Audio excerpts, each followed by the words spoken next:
As Africa's leading defense news portal, DefenceWeb aims to give you the latest updates on African defense, the South African National Defence Force, and the defense industry. Hi folks, welcome to the past week in defense. In this week's edition, on the continent, G5 howitzers have been spotted in Libya, the US ambassador visits Mozambique amid the Cabo Delgado insurgency, South African armoured vehicles have been observed in Mozambique, and South African border infrastructure upgrades are projected to cost 5 billion rand. In SANDF news, Parliamentarians see border protection ops in the flesh. SANDF and law enforcement confiscate 5 million rands worth of abalone in a combined operation. China donates more medical equipment to the SANDF, and Organised agriculture hears about Army Reserve Home Guard initiative. In company news, Rheinmetall Denel Munition and the University of KwaZulu-Natal sign a cooperation agreement on rocket propulsion.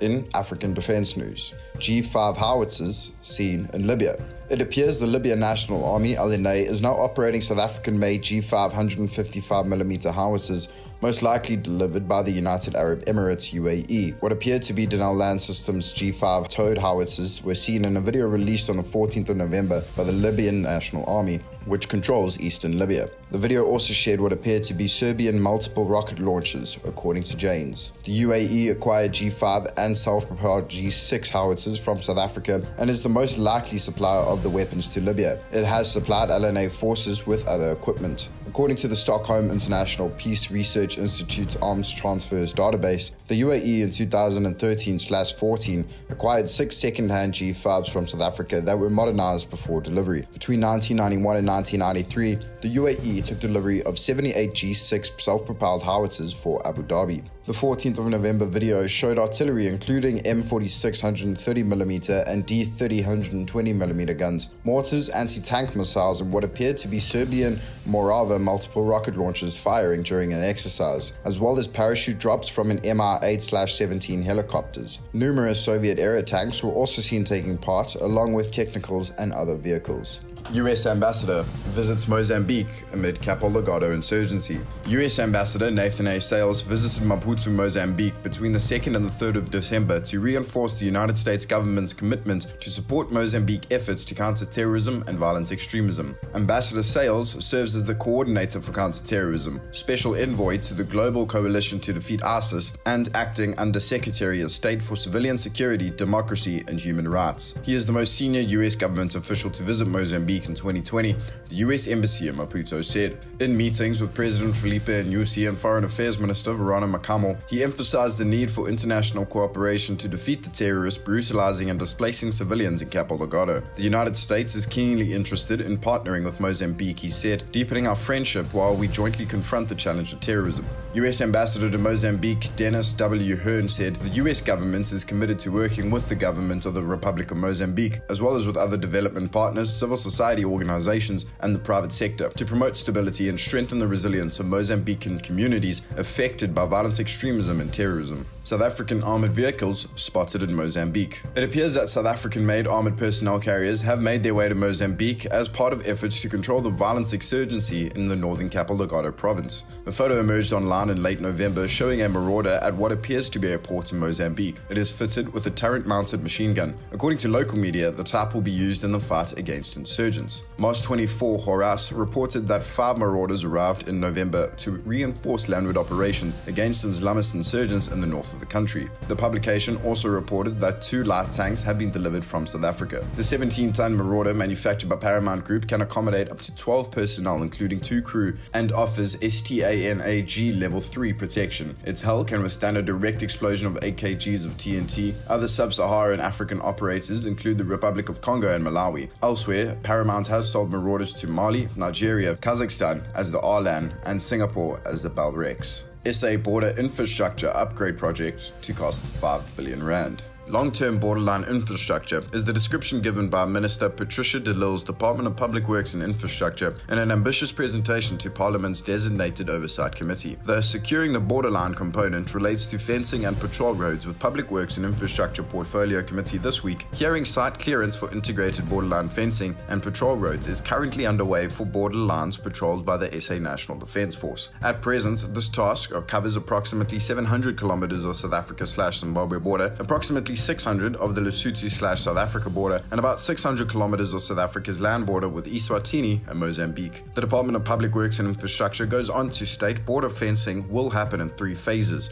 They are pre-planning in terms of town planning, which includes, among others, site identification, ownership, and land use rights. Planning for the upgrade and redevelopment of the borderline fences will see design and specification developments, design and costing, as well as approval, funding, and budget confirmation, with the distant Phase 3, the actual construction of the fences, along around 1,900 kilometers of land border. No time frame is given in the presentation. The Democratic Alliance parliamentarian Samantha Graham-Marais, who serves on Public Works and Infrastructure Portfolio Committee, said the Department of Public Works and Infrastructure border management concept will require at this stage in the region of 5 billion rand to complete. And in SANDF news, parliamentarians see border protection ops in the flesh. In what one called an eye-opener, a contingent of parliamentarians saw for themselves what is and isn't happening on South Africa's land borders. In addition to the whirlwind stops at 3 border sites, the contingent, comprising representatives from both the Joint Standing Committee on Defence (JSCD) and the Portfolio Committee on Defence and Military Veterans (PCDMV), called on 3 other South African National Defence Force installations. They were AFB Waterkloof and Centurion, 1 military hospital in Tabashwane, and 4 vehicle reserve park at Volmansstraal, north of Pretoria. The National Border Protection Tasking, Operation Corona, saw the parliamentarians briefly at the Bait Bridge, Komati Port, and Cozy Bay development areas. First feedback on this part of the year-end oversight tour comes from Cobus Morea,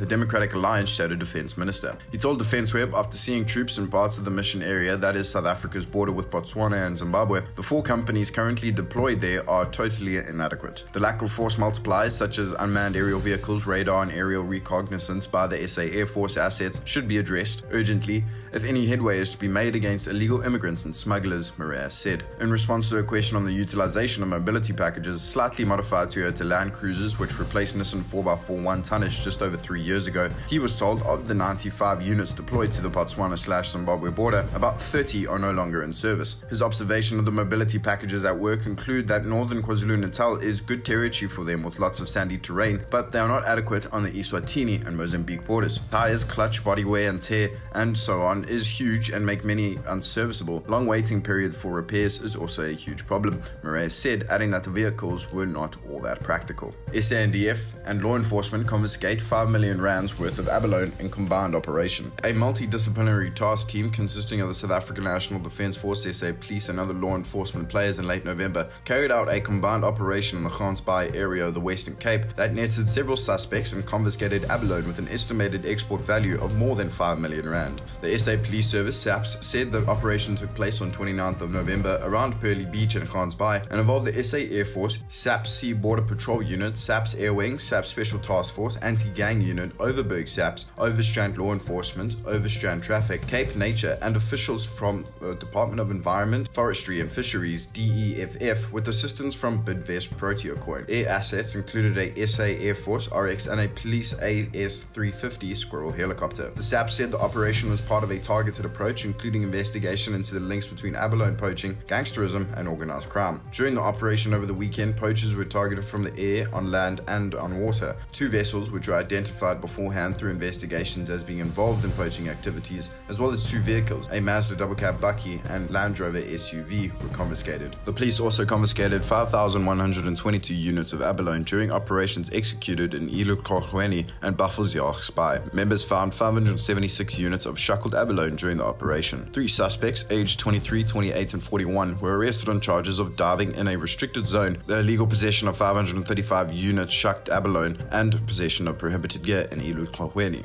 Another suspect, aged 23, was arrested on charges of diving in a restricted zone and the possession of prohibited gear. He was arrested at Blowby, Gansbaai area. A suspect, aged 27, was arrested for the possession of abalone, 166 shucked abalone, 18 whole abalone, and defeating the ends of justice. China donates more medical equipment to the SANDF. China has donated more medical and personal protective equipment (PPE) to the South African National Defence Force to help fight the coronavirus pandemic, with the latest donation comprising thermometers, face masks, and full protective gear. The latest consignment was handed over to the SANDF by the Defence Attaché from the People's Republic of China (PRC) on the 27th of November. It comprised of 30,000 masks, 400 suits, and 500 thermometers. Rear Admiral Bravo Plana, the Chief of the Staff of the Joint Operations Division, received the donation on behalf of the the SA National Defence Force. Mklana thanked the government of the PRC for its generous donation and reiterated the excellent relationship that exists between the PRC and the RSA, the SANDF said. China has assisted the SANDF with coronavirus relief aid before, and on the 3rd of August delivered a consignment of face masks from China, which were to be utilized by members of the SA National Defence Force and the National Department of Health, who have been deployed to assist in the fight against the COVID-19 pandemic in the country. The first consignment of PPE by the government of the People's Republic of China was delivered on the 26th of March 2020 to the SANDF.